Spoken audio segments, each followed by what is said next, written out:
It started on a Sunday morning, one of those gray, rainy ones where you don't expect anything to happen, let alone something that will carve a line straight through your life. The house was quiet except for the sound of coffee dripping in the kitchen and the soft patter of rain against the windows. 18 years together, and I could almost tell time by the sounds of our home. Julia humming while slicing fruit, the clink of mugs on the countertop, the way she always shuffled into the kitchen still half asleep, wrapped in that old blue robe with frayed sleeves she refused to throw out. We'd had our share of rough patches. Years wear on people the same way weather wears down stone. But by most measures, we had it good. We had routines. We had stories. And I thought, maybe stupidly, we had trust. I was making the bed. I don't usually make the bed. That's her habit. She likes the corners tucked just so, pillows in a certain order. One of those small rituals that feel controlling until you realize they're the glue that holds people together. But she'd asked me to, said she was running behind. She had some Zoom call later that morning and needed to prep early. I said sure. No big deal. I moved her book to fluff the pillows. Some historical novel she'd been reading off and on for a month, and that's when I saw it. A glint of something metal, wedged between the book and her charger cable.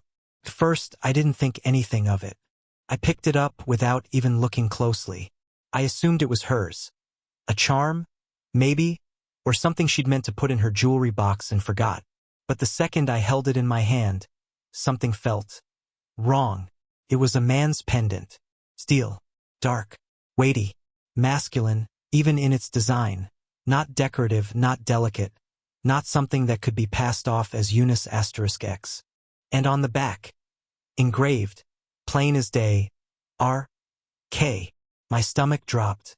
You know that feeling when you narrowly miss a car in traffic and only feel the adrenaline a second later? That's what it was like. A quick, sharp pulse of fear, followed by the sick understanding that something was out of place, and not in a harmless way. R.K. Not my initials. Not even close. Not something I'd ever seen before. Not something I owned. Not something I gave her.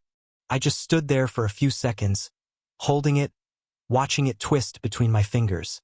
The metal was warm from being pressed between her things. Recently worn, maybe. Recently taken off. It was small, maybe the size of a dog tag, but thicker, like it was meant to be noticed. The chain was shorter too. Not long enough to hang under a shirt unless someone wanted it close to the collarbone, visible. Intentional. I don't know how long I stood there before Julia came in. She was holding a plate, toast, scrambled eggs, half a sliced avocado. Her usual. She smiled like everything was fine. Like this was any other Sunday morning. Then she saw what was in my hand. And for the briefest second, I swear to God, something flickered in her eyes. Not shock. Not confusion. Not even fear. It was recognition. She knew exactly what I was holding. And in that microsecond before she spoke, her face tightened just enough to betray the truth. But then it was gone. "Oh," she said too casually. "That must be Ben's. Or maybe his brother's." She stepped around me and set the plate down on the dresser like she hadn't just thrown a grenade into the room. "They helped me move those storage boxes from the basement last week. Remember?" she added. "I must have tossed it on the nightstand without thinking." I said nothing, just watched her. She was already reaching for her phone, swiping through notifications, then launched into a story about something that happened at the office last week. Apparently, someone forgot to mute during a conference call and started yelling at their dog. The story might have been funny. Another day, maybe I would have laughed. But now her voice sounded distant, performed, like she was trying to make the moment disappear with noise. I set the pendant back down where I'd found it. Not because I believed her. I didn't. Not really. But I needed to see what she would do next. She didn't even glance at it. Didn't reach to put it away. Didn't ask why I'd picked it up. She just kept talking. Faster now. Filling the room with words like static. I don't remember what I said in response, if I said anything at all. I think I nodded. Maybe muttered, "Huh." But my mind had already left the room. Something cracked open inside me. Quiet but irreversible. Like stepping on ice and hearing it creak. You don't fall right away. But you know you will. I tried to act normal. I finished making the bed. I followed her down to the kitchen. We ate. She scrolled through her phone while sipping coffee. I pretended to care about the updates she read aloud from the local news. But the whole time, I couldn't stop thinking about that pendant. R.K. It sat upstairs, mute but damning, like a witness that hadn't spoken yet. The rest of the day played out like a stage performance. We went grocery shopping. She picked out produce. I nodded along, pushing the cart. We argued briefly about whether we had enough olive oil. Then we drove home in silence. That evening, she curled up on the couch beside me and put on one of those crime shows she liked. Something about a husband who went missing and the wife who was either too calm or too distraught. I stared at the screen, barely watching. I remember thinking, I used to be comforted by her closeness. Now I felt a mile away. That night, when she fell asleep beside me, I lay awake for hours, listening to the rain against the window.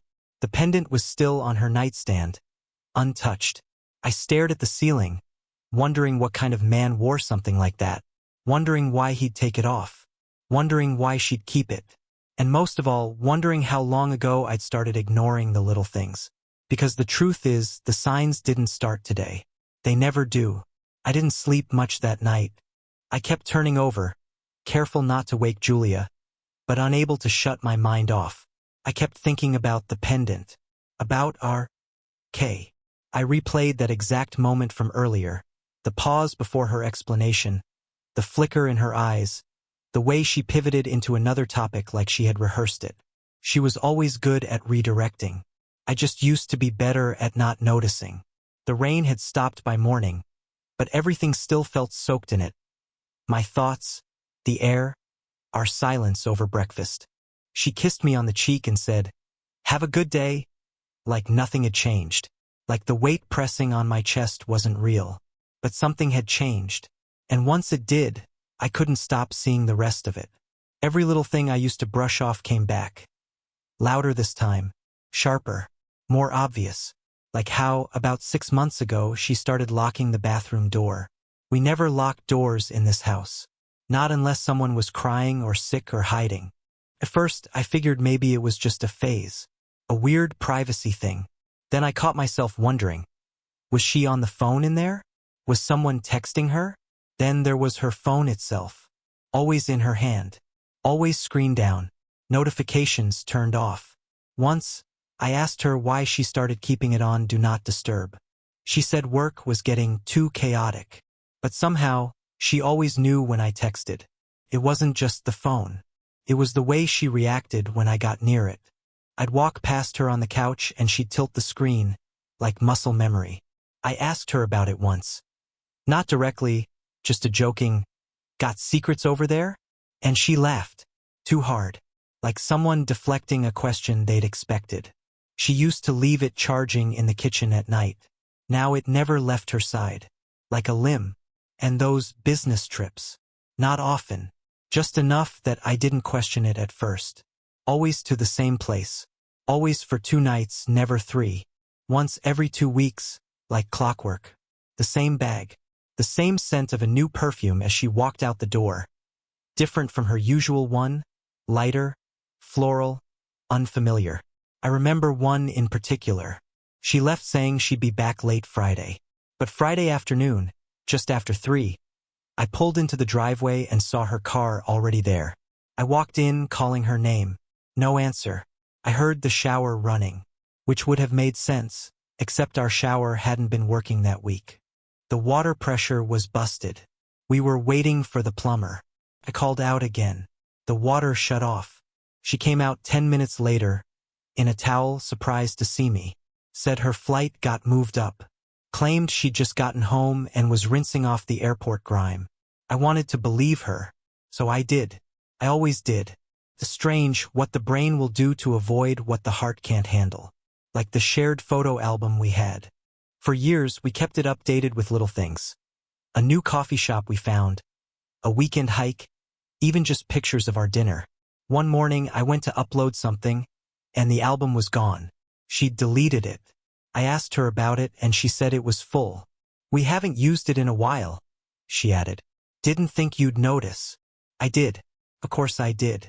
And then there was her interest in my schedule, laser-focused but distant. She didn't ask because she cared. She asked because she needed to know where I was, when I'd be home, who I'd be with, what time I was leaving work. She tracked me like a spreadsheet, clean, efficient, unemotional. I remember thinking, a few times, that it felt like I was being managed, not loved, but I chalked it up to stress. Work was crazy. Life was busy. Every couple goes through phases. That's what people say, right?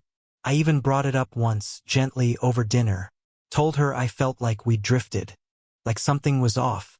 She laughed, leaned across the table, and squeezed my hand. "You're overthinking again," she said.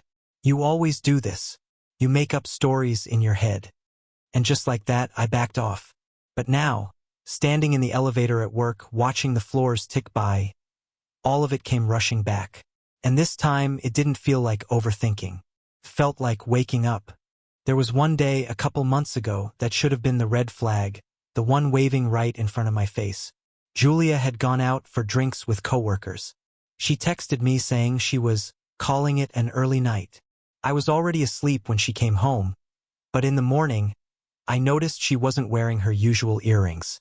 Instead, she had small silver hoops I'd never seen before. I asked her about them.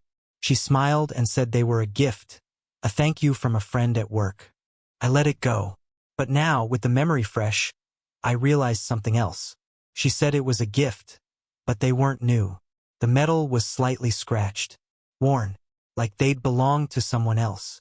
Like the pendant. My chest tightened. I pressed the heel of my hand to it as if that would stop the sinking feeling. My coworkers passed me in the hallway, chatting, sipping coffee, laughing. I walked straight to my office and shut the door. I needed space. I opened my laptop, not to work, but to check something I hadn't thought to before. Our shared cloud. Julia and I had synced devices years ago. It was easier that way. Photos, documents, even calendar events sometimes synced by default. She'd disabled most of the sharing last year. Said it was for privacy. But I'd never unlinked the laptop I used most. She didn't know that. I searched through the drive, heart racing, unsure of what I was even looking for. I told myself I was being paranoid. But I wasn't. I found a folder buried under a generic name, Miscellaneous Notes. Inside, screensh *ts. Chat logs. Some cropped, some blurred, but unmistakably hers. I didn't recognize the other name, but I recognized the tone, the way she typed, the emojis she used, the little jokes, and the way she said, "I'll miss you too." I stared at the screen, stomach turning. I couldn't read much. It looked like she had deleted most of the messages, or maybe moved them elsewhere. But what was there was enough. Enough to know something had been going on. Enough to know it wasn't in my head. That pendant hadn't been a coincidence. It was a crack in the wall I'd been ignoring for months. And now I couldn't unsee it. For the first time, I considered that maybe I was already too late. Maybe I had been for a long time. Tuesday was supposed to be normal. I left work early. Not because I suspected anything, but because I had a tension headache that wouldn't quit and a meeting that got canceled. I texted Julia on the way home. Said I'd be in by 5. She didn't respond. I figured she was in a meeting, or maybe just didn't hear the buzz. When I pulled into the driveway at 3:42 p.m., I saw her car already there. That wasn't unusual, not exactly. Her schedule was flexible. She worked remotely 2 days a week. But Tuesday wasn't one of them. And she hadn't said anything about being home. The front door was closed. Not locked. I remember that detail. I didn't need my key. Just turned the handle and walked in. Silence. No music playing. No clatter of dishes or typing from her office. Just that weird, heavy quiet that wraps around your ears like cotton. I stepped inside and shut the door behind me. Slow. Something felt off. Not in a dramatic way, not at first. Just not right. The air was warm, but still stagnant, like it hadn't moved in hours. I called out once. Just her name. No answer. I walked down the hall. The kitchen was spotless. No dishes in the sink. No coffee mug on the counter. Just a half-empty bottle of Pellegrino and 2 glasses. 2. That was the first thing that made my heart skip. Still, I didn't jump to conclusions. Maybe she had a friend over. Maybe her sister stopped by. Maybe anything. I kept walking. The stairs creaked like always. Old house. Old sounds. But now they felt louder. Like they knew something I didn't. Halfway up, I heard it. A voice. Male. Low, casual, saying something I couldn't quite make out. Then hers, soft, almost a whisper, responding.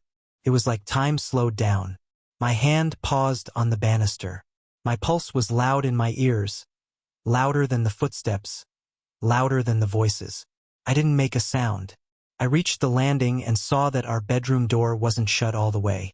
It was open just an inch, enough to see light spilling out into the hallway. Enough to hear the murmur of conversation. The edge of a laugh. Hers. I can't describe the feeling, not fully. But if you've ever stood in front of something you can't unsee, you'll understand. It's a before and after moment. The kind that rewires your nervous system. I didn't push the door open.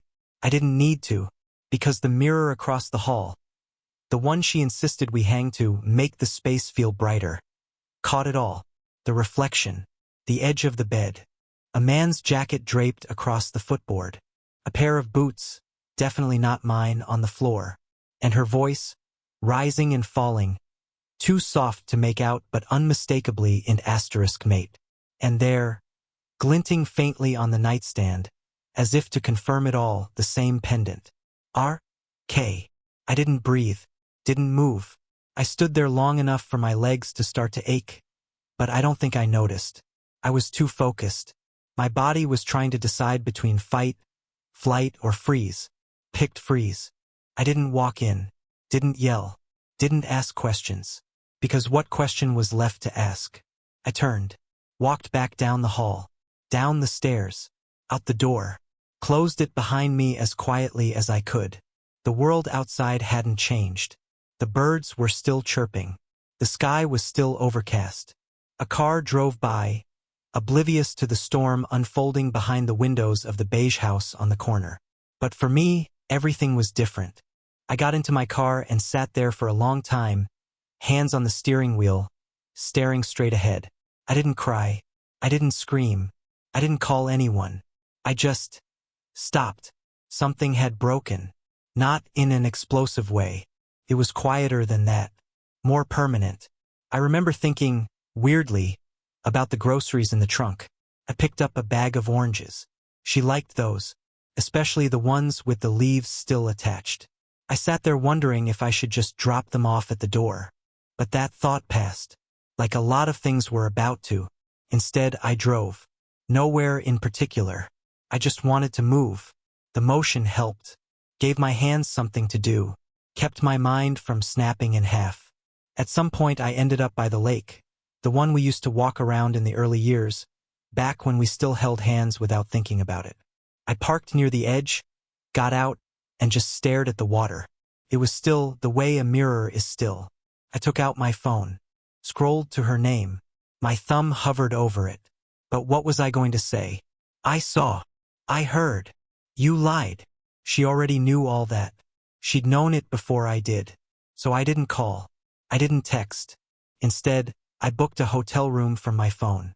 Just 2 nights at first, somewhere cheap out on the edge of town. Enough space to think. Enough time to figure out what came next. As I walked back to the car, a strange calm settled over me. Not peace. Not yet. But a clarity. Like finally putting down a puzzle that was never meant to be finished. I didn't go back to the house. Not that night. Not the next day. Not as a home. Because it wasn't a home anymore. Not for me. I didn't sleep much in that hotel room. The walls were thin, and the air conditioner rattled like it had something personal against me. The room smelled faintly of bleach and old coffee. But it was neutral. Blank. No framed photos. No perfume lingering in the pillows. No memories clinging to the furniture. That night, I lay on the bed, staring at the ceiling, trying to decide if I felt anything at all. Anger? Not exactly. That had burned fast and early. Hurt? Yes, but not in the way I expected. It was more like pressure than pain. like something slowly being squeezed out of me. Mostly I felt hollow. Not the poetic kind. Not the I'm shattered kind. Just empty. Which, as it turns out, is the perfect condition for planning. Around 2 a.m. I sat up, turned on the lamp, and opened my laptop. I hadn't packed much, just the essentials and a few clothes, but I'd remembered the laptop. Habit, I guess. I didn't type fast. I wasn't in a rush. I moved through each task like a man crossing a frozen lake. Deliberate, measured, quiet.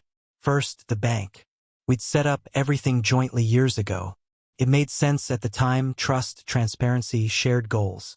But I still had my personal savings from before the marriage, sitting in an old account under my name only. I'd never touched it, never needed to. I transferred the bulk of our joint savings there, everything that was technically mine. Not out of pettiness, just strategy. The mortgage, the utilities, the groceries, I'd been the one funding most of it. The math made it clean. Then I removed her name from every auto bill and payment structure I could access. I left enough to cover a few weeks, just to avoid chaos. But I made sure she wouldn't be able to drain anything out from under me. Next came the accounts, email, streaming services, subscriptions, smart home apps. You don't realize how connected your life is until you start cutting the threads. Garage door access, revoked. Wi-Fi password, changed. Digital key to the mailbox, deactivated. Shared calendar, gone. It felt surgical, removing her from our ecosystem one login at a time. But the biggest step was the house. It was in my name. Always had been. Julia had come into the marriage with student debt, and I'd already owned the place for 2 years before we met. We never thought to change the deed. It was just a house then, not a future battlefield. I opened an email to a real estate agent I knew. Someone discreet, fast, and good at what he did. Subject line: listing inquiry, time sensitive. By the time the sun came up, the house was unofficially on the market. Quiet listing, no public sign yet, but ready for photos and walkthroughs by the end of the week. I was still in the same clothes I'd worn the day before. My shirt was wrinkled, my face drawn. I looked like a man who had just walked away from a car crash and didn't bother checking the damage. At 7:18 a.m. I sent a message to my lawyer. Not a rant, not a story. Just, hey, I need to start the process. Divorce. I'll send you the details later today. Then I attached the PDFs I'd pulled from our cloud. Screensh *TS of her messages. Flirty lines. Meeting confirmations. One photo of him, shirtless in what looked like our guest room, wearing the pendant. I didn't need a confrontation. I had evidence. I left the hotel a few hours later to pick up breakfast. Nothing fancy. Just black coffee and a stale bagel from a drive-thru. I parked under a tree and stared at my phone. I still hadn't heard from her. No calls. No texts. Maybe she didn't know I'd been home. Or maybe she was waiting, hoping I'd come back. Let her spin some story. Let her twist it into something vague and forgivable. But I wasn't going to give her the chance. I opened my notes app, typed exactly 12 words, then read them twice. And at 10:41 a.m. I sent the message to our printer at home. Yes, the one still connected to the cloud. It was a feature we rarely used, but today it felt poetic. I pictured the slow hum of the printer, the way it spits out a single page with mechanical indifference. The note read, "You wanted freedom. Now you have it." I imagined her walking downstairs, still in a robe, maybe coffee in hand, and finding that paper alone on the kitchen table. No explanation, no follow-up, no apology to intercept, just silence and consequence. By noon, I'd already gotten confirmation that she tried to access the garage from her phone and failed. Then the doorbell cam pinged. She waved at it like a child locked out after curfew. She rang twice, knocked. I didn't answer. She stood there for a while, arms crossed, confused, angry. I didn't know which. Then she left. That night I stayed at a different hotel. Something nicer. Bigger windows. I took a long shower, ordered a drink from the bar, and stared out at the lights of the city. I wasn't celebrating, but I also wasn't drowning. Something about it felt clean. Later that evening, I checked her social media. She'd posted something cryptic, a selfie in her car, looking off to the side, captioned, "Some men just can't handle when a woman chooses herself." It was vague enough to pull sympathy from her friends. The comments poured in. "You're so strong. He clearly didn't deserve you. Let them talk. Real ones know your worth." I didn't comment, didn't even **T it. But I watched. And then, right there, buried in the comments, was one that hit like a match dropped in gasoline. Was choosing yourself in someone else's bed? It had no likes, no replies, just silence. And then, slowly, the comments stopped. Hours later, the post vanished. No explanation, no repost, just gone. And I knew what that meant. The story she'd started spinning had unraveled faster than she expected. She didn't control the narrative anymore. She didn't get to paint herself as the misunderstood wife, the lonely woman rediscovering herself. She had tripped over her own lie before she could even rehearse it properly. And I hadn't said a word. I didn't think I'd look at her social media again. I told myself it didn't matter, that what came next had nothing to do with her anymore. But the thing about being betrayed, really betrayed, is that curiosity isn't curiosity. It's self-defense. You want to know what people are saying, what stories are being told in rooms you no longer enter. So yeah, I checked. Not obsessively. Just enough. After the first post, the one she took down, she went quiet for 2 days. No updates, no vague quotes, no curated selfies. Just silence. And then, on the 3rd day, she started to reemerge. It began slowly. A photo of a cappuccino and a book with the caption, "Finding peace one page at a time." Then a sunset photo from her car, #, healing. Then, finally, a full-body mirror pic, new dress, new haircut, standing in what looked like her sister's guest room. The caption, "When a woman decides to choose herself, the world doesn't always clap. But she claps for herself." I stared at it for a while. There was something performative about it. She wasn't speaking to anyone real, just to the version of herself she wanted people to believe in. The wounded phoenix, the misunderstood wife who finally broke free, the strong woman with tears still drying on her cheeks. And it might have worked if she'd been smarter. But Julia had always underestimated the power of pattern. You can't pivot too hard without people noticing. Her feed had been filled with couple photos and home updates just a month ago. Brunches with my person, throwback vacations, anniversary dinners with me in the frame. She hadn't taken the time to delete all of that. And people remembered.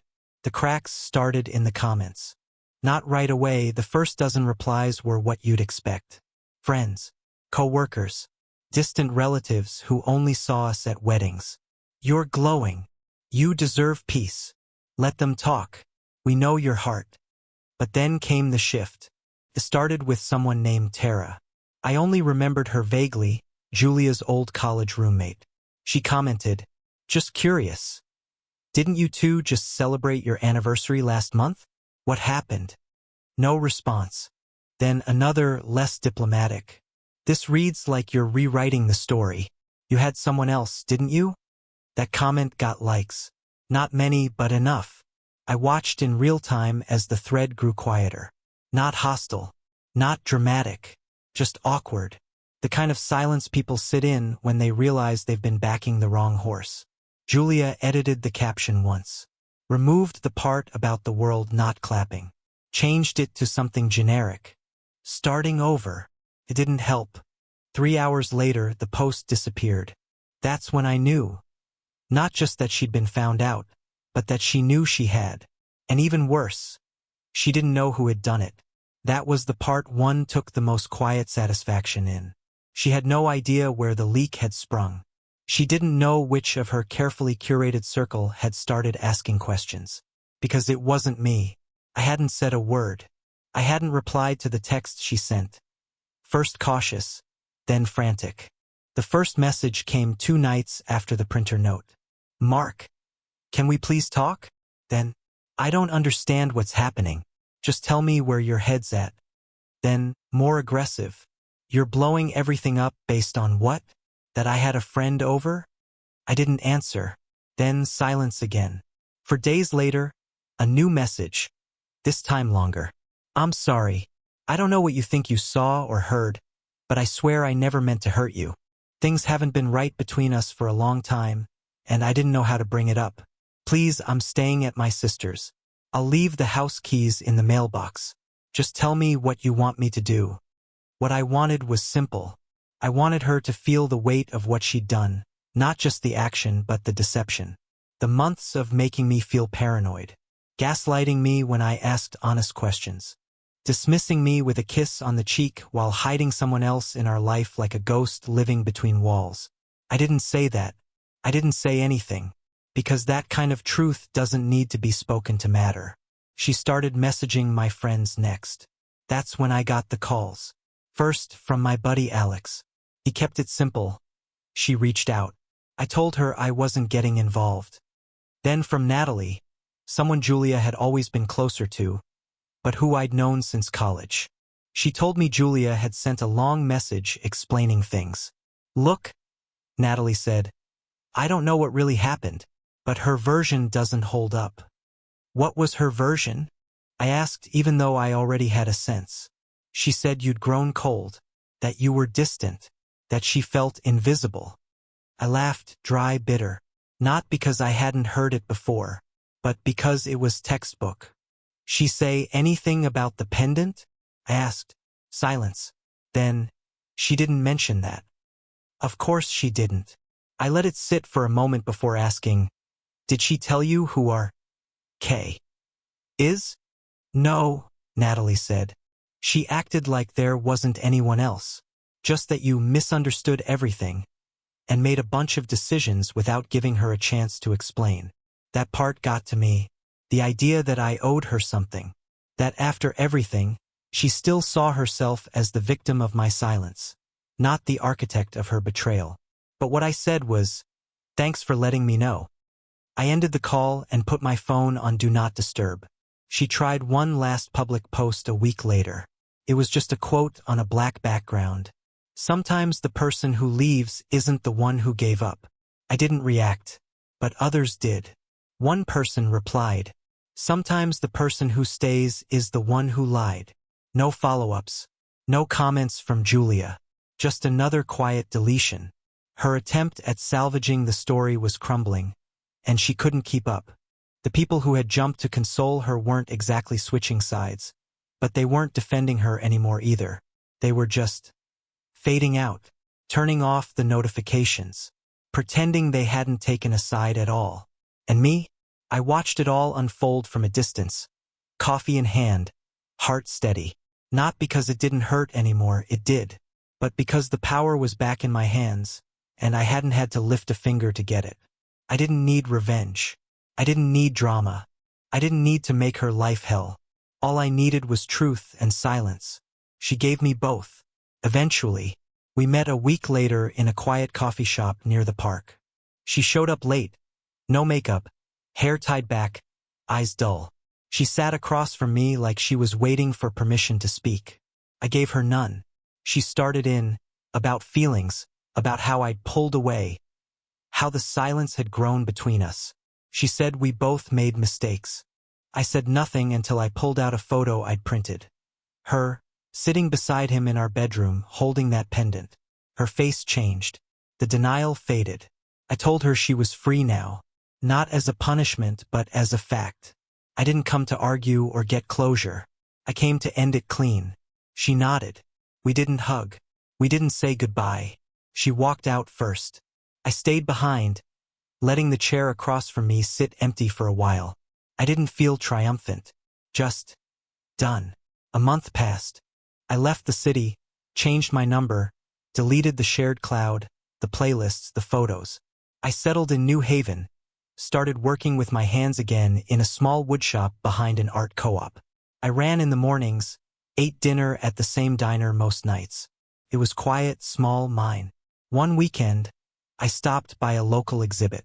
I wasn't looking for anyone, just air. That's when I met Allison. She stood beside a sculpture, said nothing for a long time, just smiled when I nodded. No performance. No masks. She didn't ask about my past, didn't flinch at silence. We talked like people do when there's no weight of pretending. I don't know where it's going, and for once I don't need to. What matters is that I don't feel like I'm surviving anymore. I feel like I'm living, not because I found someone new, but because I finally found myself again.